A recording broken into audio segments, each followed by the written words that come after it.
তো press on nail আর্টিস্টদের জন্য একটা হ্যাক শেয়ার করছি। তো আমরা generally press on nail stick করার জন্য এই রকম গ্লু ট্যাব ইউজ করে থাকি। এইগুলো বিভিন্ন রকম পাওয়া যায়। আমার এটা ফেবার ক্যাস্টেলের। তো এটা এরকম করে কিছুটা নিলাম, জাস্ট নিয়ে এর মধ্যে স্টিক করে দিলাম। এবার এর মধ্যে আমরা এরকম একটা টিপস প্রেস করে লাগিয়ে দেবো। তো এতে যে প্রবলেমটা হয় সেটা হচ্ছে যখন আমরা কোনো শেপ দিচ্ছি, এইটা এরকম মুভ করতে থাকে।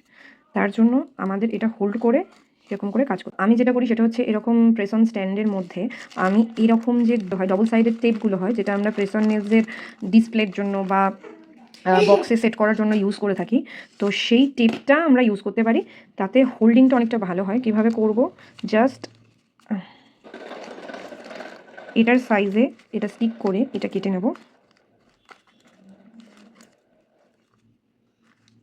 এই ওপরের যে স্টিকারটা আছে এটাকে উঠিয়ে দিচ্ছি আমি। এর ওপরে আমরা সেম টিপস আমি লাগিয়ে দিচ্ছি। এর হোল্ডিংটা এতটাই ভালো, এই যে কোনো মুভমেন্ট নেই, খুব ইজিলি কাজ করা যাচ্ছে।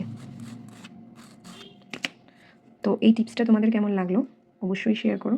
সেমভাবে আমি দেখো আমার পুরো প্রেস অন নেলসে সবকটাতে আমি এইভাবেই লাগিয়ে নিয়েছি।